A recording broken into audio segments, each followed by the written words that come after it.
of Erinmope is very, very corrupt, and we should reject it. It's not mope. It's not. I thought it was an animal. No, you see, it is mope is a root word. It's a word. It's not a word that was created from a mistake. It's a name of a heroine.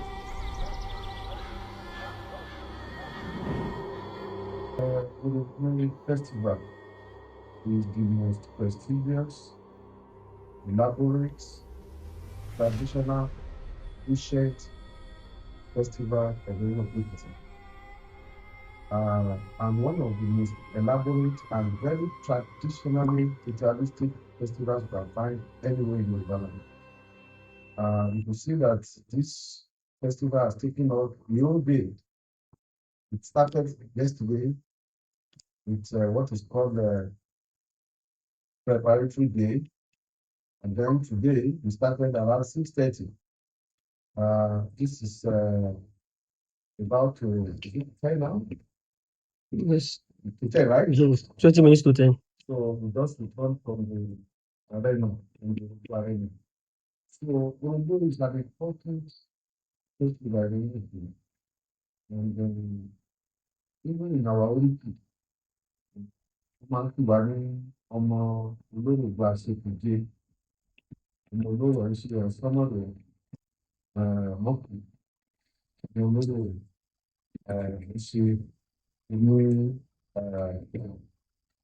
ìyànmú ìlú ìtọ́lẹ̀.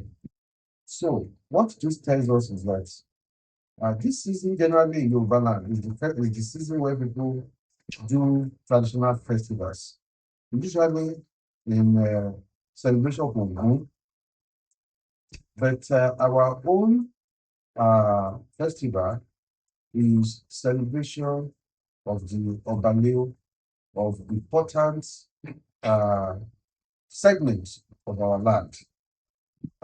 There are different segments of the community that are involved in the Ogun festival. You start from Ikoro. Ikoro is the boys' beach.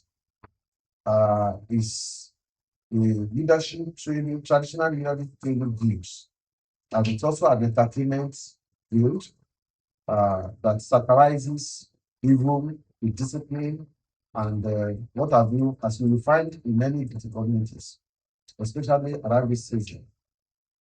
But we also include the ability. Those people call ability because our festival used to be another very important festival, but Ora is mainly the deity of our forefathers from Ife. But even in the song that we had today, we see that there are references to Ife, you know, honor of the big song. So, Orogo is the summary of our being. Orogo is the totality of our history. It speaks to our warriors, our heroes in the past. And you know the story of Ologunja, the warrior hero of the North. You know the era of the millennium. A lot of people don't know about the millennium regime. The struggle for this environment and the establishment of the kingdom, which is one of the most ancient kingdoms in the United States and around here. And that's why you see the performance we have today, they are not performance of recent history. They are very ancient traditional practices in songs, in dances, and in the discipline. So people of Europe, wherever they are, they look forward to us Oregon because it's a festival of unity, it's a festival of prosperity, it's a festival of solidarity. Everybody come around and dress their best attire, and then the Egungun is the symbol of our victories in the past. Egungun Delsi historically was originally believed to be the ancient tapas masquerade. there was a warrior from this land called Petu Abitapa Nukeoya. That is, I mean, he was a mercenary warrior who went from place to place. And during his time, that's about 500 years ago, it was a serious achievement for a man to walk from here to the Tapa lands. And you know, the Tapas that the Yoruba knew then, including today's Igala, today's Basa, today's Lupe, they used to be called Tapa. Even some part of the Baruba and Borobu people, they used to, our people used to know them as Tapa people. So, he fought up to that place, and it was in one of his encounters with native people of places being fought that he discovered this and brought it home. And then it became, first and foremost, it was primarily an Iwuraro festival in celebration of Aro, but later it became the festival in celebration of Obanyo, particularly that Aro is also from a ruling family of which Obanyo is also. So, and it has become the rallying point. So you have the warriors. They do what is called Ofoko, Oko. Now, if you look at it, Ofo is money, Oko is husband. So women were originally the owner of that aspect of the festival. That is, the people who went to war, who lost the fallen heroes, were celebrated. Okay, so they call it Ofo. And so the warriors will use this moment to remember the fallen heroes in the past. And then they appointed 3 warriors from the 3 regions of the community to be the celebrants. And they are the people you saw who wear the Olokwariran mask. And you should know that the Olokwariran mask is also at the installation of the 3 generals of Erinmope. We have the 3 generalissimus, and the well, we have, we can say, well, we have the triumvirate as we had in the Roman Empire of Pompey, Caesar, and maybe Antony. In Erinmope, we have the ACK as the head commander or the general officer commanding. Then you have the Asaba as the next to him. And then you have the Sajiku as these are the 3 commanders. Then they have the senior officer rank of a Kusha. The Kusha included the Saloro, the Olupona, the Obaisaya, the I remember the other places that will not be able to record now. So these are the people that constitute the commanding height of our military. Then you have the rank and file. The rank and file are called the Elegbes or Ologuns. They are headed by Ajagono. So Ajagono also is supported by Ulukotun, Ulukusi. And then you have them like that, Saginaga, Nusari, Asaomi, and so on and so forth. So we have a lot of them like that as warrior chiefs. So they too use this moment to celebrate the fallen heroes of the past and to come before the king to also play their allegiance and their loyalty. Now, in the past, we used to have the Dumas. The Duma is a secret court of elders. They also always come out on a day like this to march, to come and pay homage to the king. The palace chiefs, the heads of chiefs, they will also come to pay homage to the king. Then the Euros. The Euros is they are the custodian of some aspects of the Yoruba festival, especially as it has to do with the tradition of singing and oral performance. They also have places they go. You see, each time they go to certain places, they come with a particular song. They go to another place, they come with another. So, and they repeat this, several times. And then you also see the Igumeta come for different at different times for different aspects. So until the Aro will be invited to come and present the masquerade, and then he will present it. When he present the masquerade, when the masquerade can go, that is when the Euro will start their own performance, which is very very elevated, highly spiritual part of the festival. In all of this, the Obadeo is forbidden from standing up to we or to do or to do everything. Once he's on throne, he does not stand. If it's raining fire or it's raining water, he must remain under the weather. That is uh, one of the toughest, because you could sit down for like 6 hours. As you could see today, with the index is 5, we left about 10. So, and we are pressed. That is that. So, and that is how our forefathers have maintained the tradition, which we are maintaining. So, Urugu provides all of us an opportunity to remember our past, to remember our history, our heroes, and to also celebrate the richness of our oral poetry.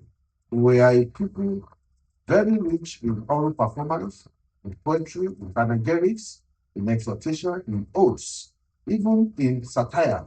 You know, the Koru, particularly the satirists, they point out ills in the society and they make fun of it. We also saw the energy of our youth, who you saw them even as it was raining, they never stopped going up, coming up. And if we do that for till the dawn today, they will still be doing that. So it's a fantastic festival that we are very happy to celebrate. Even though it's very expensive, but we are very, very proud to commit whatever resources that we need to sustain this culture, because it takes a lot about us. The time the thing started might not be, we cannot be very exact, but we look at the uh, the epoch, the era around when this thing started. At the foundation of this community, like you see that in my reading in the morning, I try to trace our origin from Orafe, to Orajiri, and then from Orajiri to Iliju, from Iliju to Ayeshift, to Lasalu, like in Ife. Then the era of diasporization, the enthronement of Laja Mission brought division. That was what caused diasporization. Now, our own segment of the Laja Mission dynasty was the Olomomokayi, who is the mother matron of Igbo people. And so that is why we are called Erinmope. Now, the Olomomokayi was our mother, and his sons were the people who came here, but some of his sons also went from other places. But wherever they went, they called them Mogbe, Imogbe. There are different names, but we always see in their origin, especially. So this is not the only Muslim. That's why I tell people that the idea of Erinmope is very, very corrupt, and we should reject it. It's not Mogbe. It's not. I thought it was an animal. No, you see, it is Mope is a root word, is a word. It's not a word that was created from a mistake. It's a name of a heroine.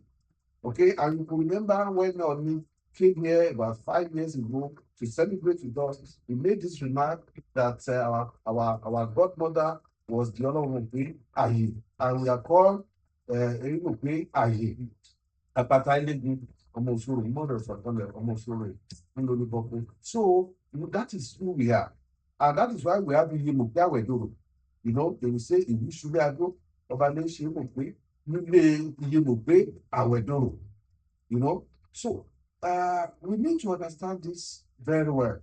Out of confusion and lack of adequacy of knowledge, people thought this Mope, how can we explain it? They know Erin is elephant. How can we explain this Mope?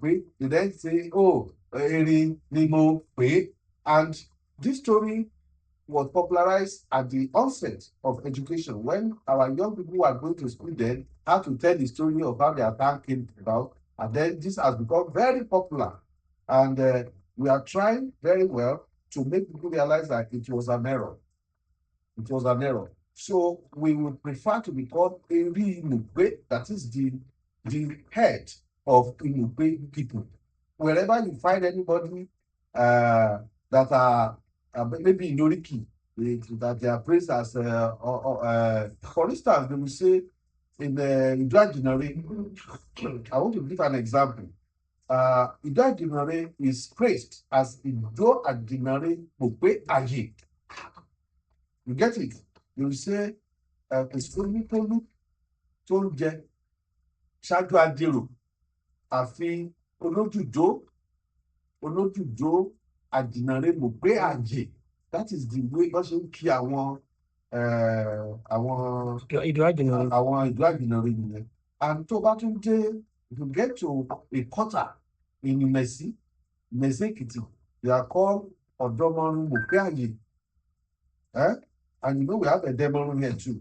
So the same thing you have then in Mesile, the Odomoro Mope Aye people, they are in Mesile, they are in Mesile, okay.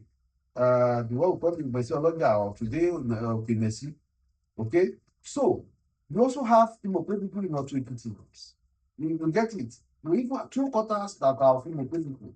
We have the Mope, that one is straightforward. Then we have the Ilioba in Otu. We are from Boston. So we have our people across many families and communities that can trace back their history or their origin to this place. So that is why we would prefer to be called Erinmope, that is the end origin of Imope people. And that is why it's only us that celebrate Iye Mope, that is the mother of Imope people. So this festival calls attention to that. You will discover that when the Ikoro, they have the reference song that they made early in the morning. They say, Erinmojoba, Erinjoba, Jagun Ajayi, Erinmojagun, Erinjagun Ajayi. Now, there was a hero in this community that was called Ere. We used to have what is called Eyo. We used to have a people called Eyo. They are warriors who go to places. This Eyo was called the Neri of Imope. That is one of the explanation for the Erinmope that now stuck, which people were now trying to explain. They now say Erinmope. Now, if the Odokole people, when they want to do the right of sonship to their sons, the Odokole people here, when they want to do the right of sonship to affirm the authenticity of their boys, the women will be singing. They will be singing a particular song, and this song is Ogunde Eyode, Ogunde Eyode, referring to the era of the Neri Eyo, the conquerors. You get it now. But he was a hero. But this town existed before him. Okay? And particularly to remove all kinds of confusion in Erinmope, Orimope, Erinmope. People call us all manner of things. Some people call us Erinmope, some people call us Erinmope, some people call us Erinmope, some people call us Orimope, some people call us Erinmope. One town, many names. But we want to streamline our name to Erinmope, which is what, because even in the Ifa corpus, you will find it. Àwọn àgbàlagbà wa ní pé Ifá tó tẹ inú òpin pé ọ̀kọ̀rọ̀ òtúrá. Nínú ọ̀kọ̀rọ̀ òtúrá yẹn, wọ́n sọ pé ọlọ́kọ̀rọ̀ tí sọmọ bíbí Erinmope. Wọ́n fi standard Yorùbá kọ́ ọ̀ sọ. But táwọn ọmọ ìlú wa tó ń dífá bá máa sọ, wá ní ọlọ́kọ̀rọ̀ tí sọmọ bíbí Erinmope. And this SFR is not 100, 200, 300, 400 years old. You get it now? Then even in Iwori, when they are mentioning is Yere, the Babala will use it as Yere, that is, it's a chant for prayer. Okay? When they are mentioning communities in Ekiti, in that SFR, we mention Efo, we mention Ado, we mention Oto, and they call it Obaoyi. Then we now hear Bupelere. A lot of people thought, where is this from? They know Oto, but they know Efo, okay, Efo. They know Ijeru, they know Aramoko, but they don't know Bupelere. It is this same community. You get it now? So we are very ancient and an important historical settlement in Yoruba history. And so, and everything about us has to do with war. Even that SFR that I spoke about is about war. It's about one Alajogun called Olokana. Ẹbọ ní kò ṣe, ó gbọ́ ẹbọ, ó ń bọ. Then ogun tó wá lọ, wọ́n ní ó jagun, ó ṣẹ́gun, wọ́n ní ogun òjàjàjà kó kó wọn lé nígbò pé ọmọ ajagun ṣẹ́gun pẹ̀yìndà. That is the first verse of that Olokana. And this points to what we do here. I remember I mentioned Odobuja. You know, I actually think the person that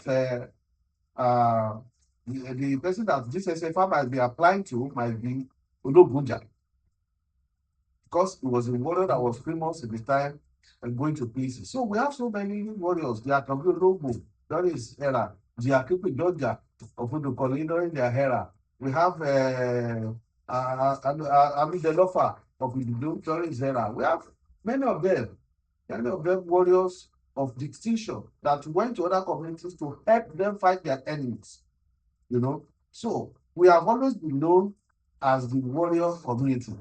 And you will recall that even as recent as the 19th century, the last Fulani expansionist war that they ever embarked on, even when the colonial people were already here in 1897. In 1897, I think it was February 4th or something, 1897, that this war was led by a man called Balogun Adamu, you know, son of Ali. And he was the one who led the Jalumi War of Osogbo in 1840, where they met their Waterloo. His son also tried his luck. His last effort was in Erinmope, and it was here he met his Waterloo. So, we have always been a community we know for a while. That is why you see the celebration of today is a mixture of ancient Ife practice with military historical past. So, and that is what this festival is all about. And we are very proud of it. We are very proud of its significance. We are very proud of the story behind it and every step of it. Well, even to, don't let us go to the worldwide Yoruba. Orobo is a common thing here. Otu also has Orobo. In fact, they praise Otu as someone Orobo Yejigi Lotto. Yeah. Well, without the highest respect to the custom of Otu people and the people there. But everybody knows around here that when you talk of Urugbo, the originality of Urugbo, the spirit of Urugbo, the history of Urugbo, the concept of Urugbo is Erinmope. There is Urugbo also in Epe.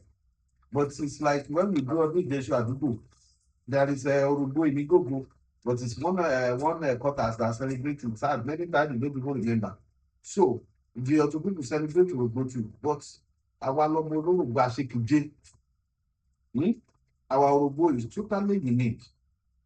Totally unique. Very deep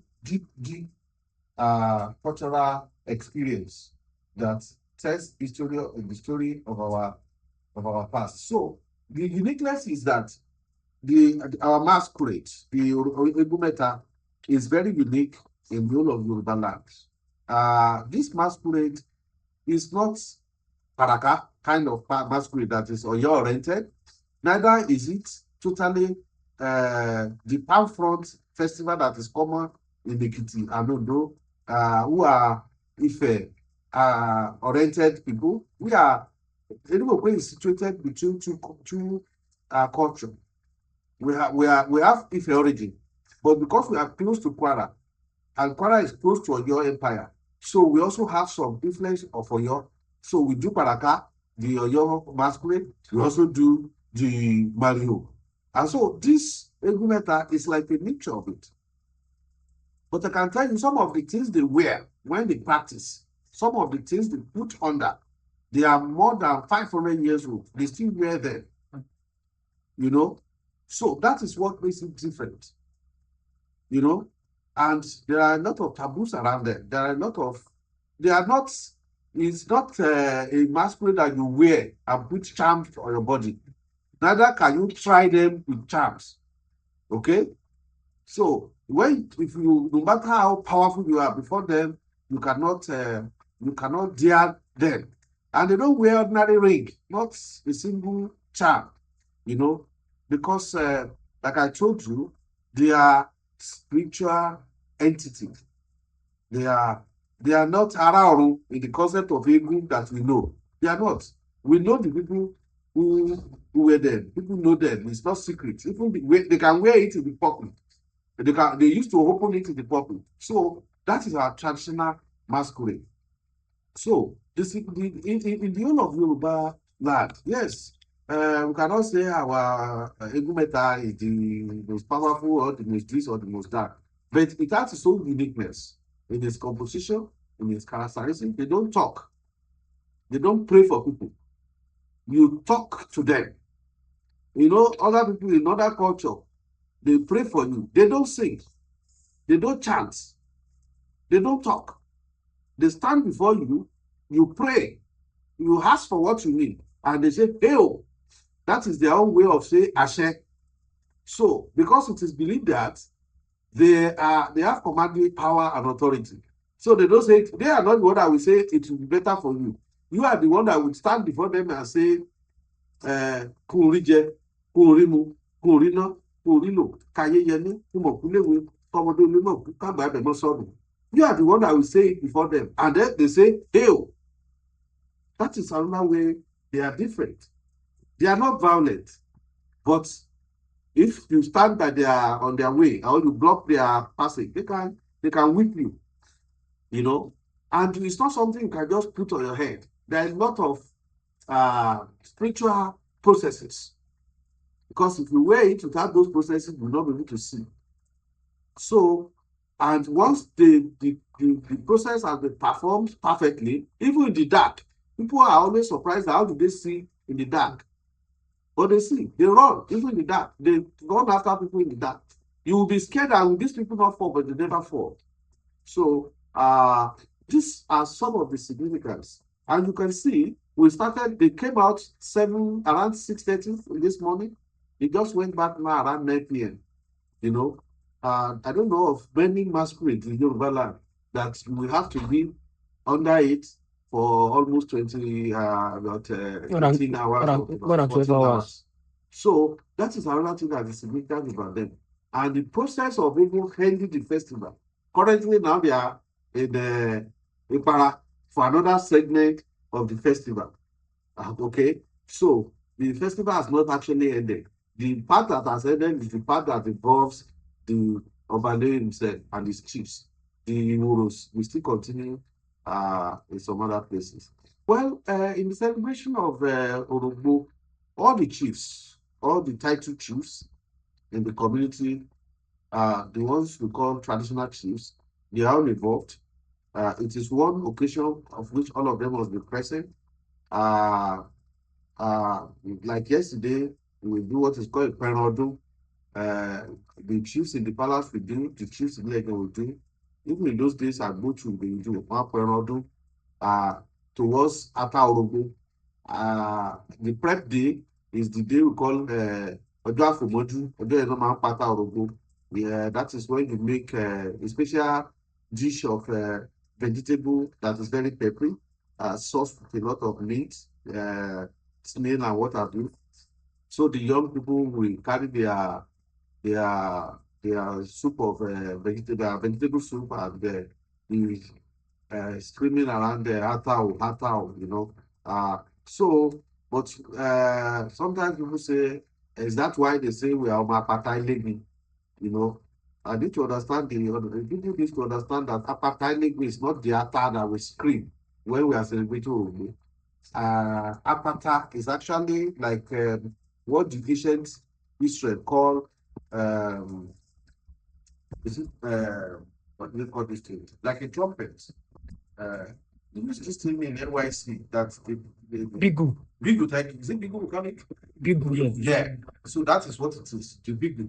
So when there is war, the moment the blow the Bigu, the traditional Bigu, then the warriors know that they are to rise, you know. So that is what the apartheid means. That is, we blew the trumpet to run after wars, to call ourselves to wars. So that is the idea of apartheid. So what I'm driving at therefore is that different chiefs have different roles, but in particular, this festival has two principal chiefs that are involved. Aro, who is the custodian of the metal, and from whose quarter the Egu came to the community. Then we also have Agedi, who is the head of the Wuros. Now there is Awurata, okay? But Awurata is also an important figure. Currently, we don't have an Awurata, but even the Ata is an Negdo Agedi's deity. So Agedi is the grandfather of the Urus in that sense. But Awurata is more or less like the chief priest of Ata. And so the two of them are involved. So most of the dances you see people in white dance today are principally led by the Ipara people. The Ipara people are Ipara, you know when you say Ipara Ibo, that is a place where you have a deity. You have Ipara or Ailenu, then you have Iparata. So that is where the shrine of the deity is. So the Ipara, the custodian of Ata, people are the Ipara people, and they play very, very important role in sustaining the oral poetry, the rituals, and all the aspects of Ogun. So these people are the key figures. Then the warriors too, the Ologbins. They also others are just guests at the events. Yeah, I mentioned it that it's very difficult to say how long it is, but if you look at the, the the time that we will want to estimate. Our estimate is that this community is there are two dynasties. The first dynasties that some people believe included the Erinmope. That dynasty, it was that dynasty that ended with the Neri people, and I think uh, this community can be talking of over 1,000 years in history, and you only need to see our culture very well for you to know.